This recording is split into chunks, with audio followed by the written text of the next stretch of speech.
Bismillahirrahmanirrahim. Assalamualaikum warahmatullahi wabarakatuh. Waalaikumsalam warahmatullahi wabarakatuh. Alhamdulillah rabbil alamin. Wassalatu wassalamu ala nabiyyil karim.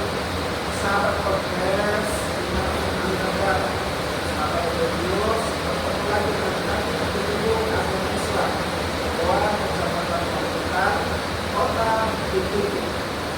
Sebagai suatu kami, sebagai pembuka di awal, kami sampaikan dan sama-sama kita rawat ini membangun demokrasi, karena Islam adalah rahmatan lil alamin. Baik, kali ini kita berada di tanggal 10 Desember bertepatan dengan hari Selasa. Melalui podcast ini, izinkan saya sebagai pembawa acara menyapa rekan-rekan dari pendulum ruang yang bersangkutan. Seperti biasa, ada Ustaz Jul Kudri, Ibu Sri Mulyani Siregar, Ibu Nurul kami, dan juga Ibu Deni. Kalau tidak salah, ada surat edaran untuk pemerintah akan mengadakan persatuan hari Milad dan awalnya persatuan Kementerian Agama, yang insya Allah hari Kamis ya, tanggal 12 akan diadakan acara itu di aula kantor Kementerian Agama Kota Bukit. Maka izinkan pada kesempatan kali ini saya akan bertanya kepada ibu semua tentang Dharma Wanita Persatuan. Apa sih sebenarnya arti Dharma Wanita itu? Kemudian apa sih? Kita kan tidak tahu ya apa sih intinya Dharma Wanita itu. Maka itu selanjutnya kita akan mendengarkan pemaparan tentang Dharma Wanita yang akan disampaikan oleh Ibu Sri Mulyani Siregar kepada Ibu dari persilakan. Silakan. Baik, ya. Assalamualaikum warahmatullahi wabarakatuh. Ya, alhamdulillah bahwa Dharma Wanita Persatuan yang akan kita laksanakan pada tanggal 12 Desember 2024 menjadi pada hari Kamis ke-20. Oh, 25 tahun tadi ya? Ya, 25 tahun Dharma Wanita. Ya, Dharma Wanita itu adalah singkat DWP, Dharma Wanita Persatuan. Sejarah Dharma Wanita itu yaitu berawal pada 5 Agustus 1974. Setiap organisasi ini didirikan oleh Ketua Dewan Pembinaan Polri. Saat sesudah itu ambil mati atas kata ibu kita, yaitu Ibu Tim Soekarno.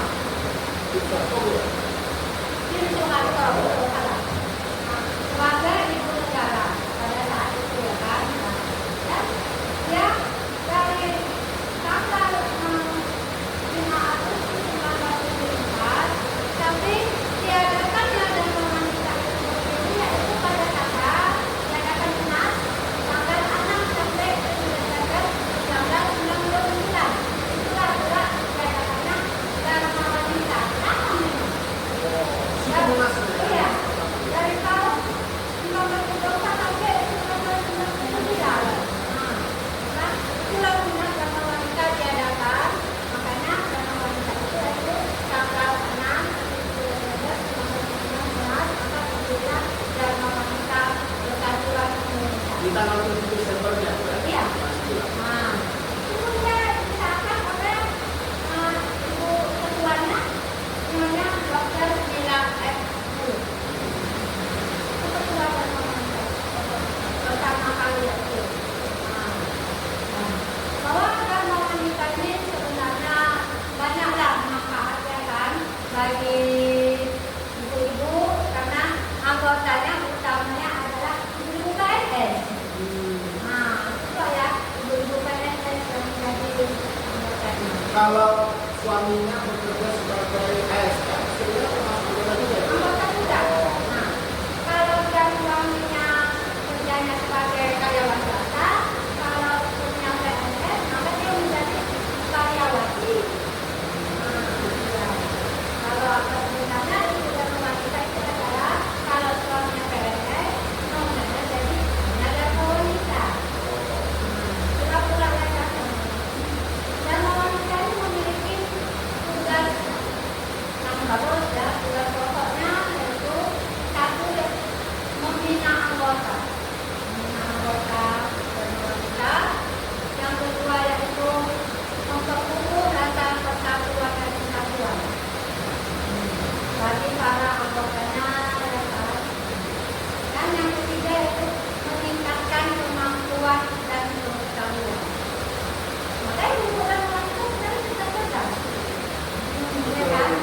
1999 diadakan Munas, kemudian di tanggal 7 berdirilah Dharma Wanita Persatuan.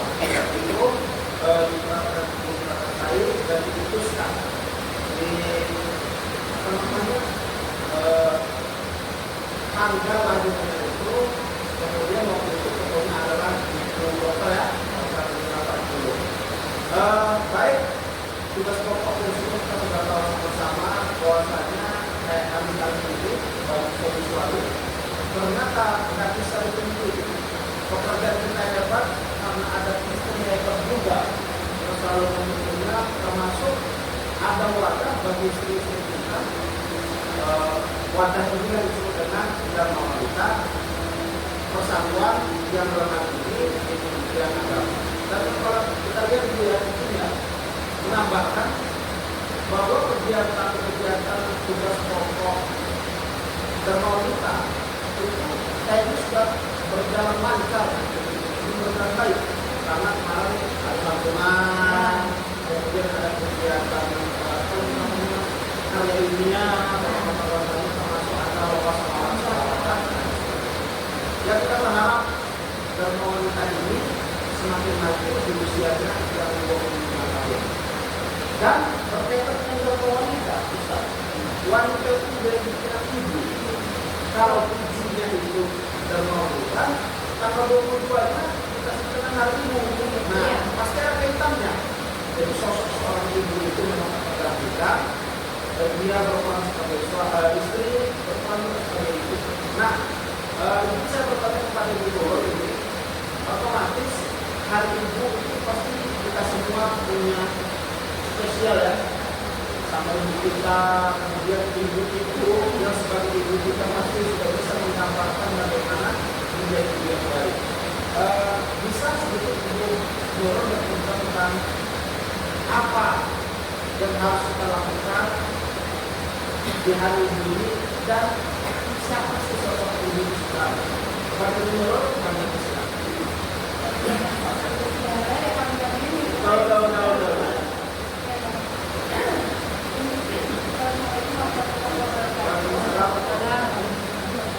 Mengingat tanggal 22 Desember adalah hari ibu, sama dengan Dharma Wanita Persatuan yang juga merayakan ulang tahun di bulan Desember, ini sangat-sangat berkaitan kayaknya ya. Kayak udah daging gitu ya. Jadi memang bulan Desember itu memang istimewa untuk para ibu. Memang wanitanya ulang tahun, kemudian hari ibunya. Nah, itu ada lagu yang bilang Desember terang. Betul. Desember itu bahagia kan? Khususnya untuk aku itu. Jadi sebagai kita ya semua sebagai anak ya, kita harusnya di momen 20 Desember di hari ini marilah kita sama-sama mengucapkan terima kasih dan sangat bersyukur kepada ibu kita karena kita memang dari kecil ya dari dalam kandungan, kemudian melahirkan, kemudian dibesarkan hingga kita bisa seperti ini, itu pasti karena perjuangan orang ibu. Termasuk doa-doanya. Termasuk doa-doanya. Jadi saat ini kami khususnya juga sebagai seorang ibu, inilah waktu kami juga pada anak-anak kami. Seperti yang kami di Dharma Wanita Persatuan juga kami banyak dididik untuk menjadi seorang ibu dan seorang istri yang bisa mendidik anak-anak kami untuk menjadi anak-anak yang beriman, berbakti kepada agama, nusa dan bangsa. Itulah tugas untuk kami sebagai ibu saat ini, sebagai anggota Dharma Wanita Persatuan dan sebagai ibu. Jadi banyak sebenarnya Pak Ustaz yang harus kita jangan kita abaikan ya kepada seorang ibu. Banyak sekali. Salah satunya itulah tadi kan kita harus berbakti. Dan yang pasti saat ini bagi kita yang masih memiliki ibu itu adalah keberuntungan untuk kita agar kita bisa berbakti kepadanya, mengambil surga-surga dari doa-doanya. Semoga dia ya doa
wanitanya itu berkaitan dengan seorang ibu.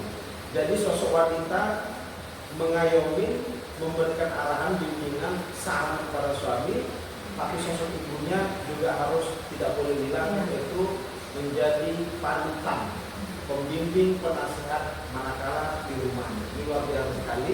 Maka kemudian tadi dikuatkan lagi bahwasanya untuk ibu, bagi kita kayaknya nggak ada hari ibu mestinya, tapi setiap hari itu adalah hari ibu, karena memang kita dimasakin, kemudian disiapkan sarapan. Luar biasa ini.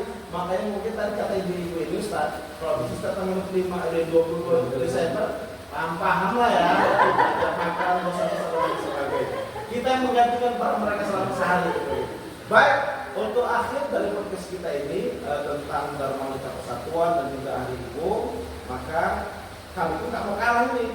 Kan yang laki-laki pasti punya arahan juga dong, pasti punya kata-kata yang akan sebagai kesimpulan dari podcast kita kali ini kepada Ustaz Dul menyampaikan kesimpulan dari podcast kita hari ini. Terima kasih Ustaz. Kalau tentang namanya wanita, ceritanya tidak akan ada habis-habis. Allah sendiri menciptakan Adam tak sempurna dan tak mau ada pelindung surga. Mau. Kalau awal sia-sia ya, maka Allah ciptakan. Begitu juga sebagaimana kata Ustaz tadi di Dharma Wanita tadi ya, bahwasanya itu sangat penting sekali peran Dharma Wanita ini untuk menyokong yang namanya kerja suami. Tanpa Dharma Wanita saya pikir suami tak akan bisa move on, tak akan bisa bergerak dengan mantap, melangkah dengan pasti, itu sudah jelas. Kenapa? Karena Ustaz Dasar Latif sudah mengingatkan itu. Bukan kita yang takut sama orang nih, kan gitu. Tapi orangnya terlalu berani, kan gitu. Kata Ustaz Dasar Latif. Tapi apapun itu, kalau udah cerita tentang wanita, pasti berkaitan sama ibu tadi kan. Berkaitan sama ibu, rasanya aku menangis Ustaz.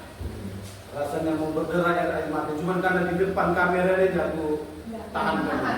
Karena penderitaan yang paling terdalam di dunia ini Ustaz adalah ketika kita kehilangan sosok. Aku ketika makku meninggal rasanya separuh jiwa aku hilang. Itu luar biasa. Hilang separuh jiwa. Jadi kepada rekan-rekan semua, kepada pemirsa semua, selagi masih ada kata Ibu Nurul tadi, berbaktilah. Berbaktilah, ambil pintu surga di situ. Kalau sudah tak ada, baru tahu rasa nanti kita akan mencari kemana lagi sosok seorang ibu itu. Romo saja. Kalau sudah tiada, baru terang. Masya Allah. Luar biasa orang kisah ini. Jadi kita nggak akan dapat mengungkapkan dengan kata-kata, tapi yakin dan percayalah. Ketika kita berbakti, ketika kita memang benar-benar menghargai bunda kita, yakin dan percayalah kesuksesan pasti akan menjemput. Yang percayalah itu. Karena sesungguhnya Allah sendiri sudah menetapkan itu kepada kita semua. Ketika kau taat dan patuh kepadaku, maka taat dan patuhlah kepada orang tua. Jadi ibu itu menempati posisi 3 kali lipat dari Islam. Makanya luar biasa peran seorang ibunda ini. Maka hargai, hormati selagi masih ada. Kalau sudah tiada baru terasa. Jadi yang disebut dalam hadis itu siapa yang patut pertama kali dihormati, disayangi? Ibumu. Yang kedua, ibumu. Yang ketiga, ibumu. Artinya ada orang yang mengatakan, Ustaz, oh berarti kalau mendapat itu semuanya, ibunya harus 3. Enggak, Ustaz ya? Ketika kita menyakiti istri kita, menyakiti ibu kita, sama arti menyakiti Tuhan. Dan coba-coba. Makanya tetap kita hormati, hargai istri, karena kata Rasulullah pun itu ya. Kalau dalam tafsiran hadis itu, paling tidak orang yang diijabah doanya itu paling tidak akan ada 2 itu. Yang pertama itu ibu kita langsung diterima oleh Allah. Yang kedua adalah istri kita. Jadi yang 2 ini kan main-main. Doa dia langsung menembus langit. Makanya kepada para suami, hati-hatilah kepada yang 2 ini. Makanya aku paling takut sama yang 2 ini, istri sama ibu. Bukan kita takut, tapi orangnya terlalu berani. Itu adanya kadang-kadang. Oke, kita ada Ustaz. Baik, kalau kita luar biasa dapat manfaat ilmu yang kita serap dari podcast kita kali ini, pemaparan tentang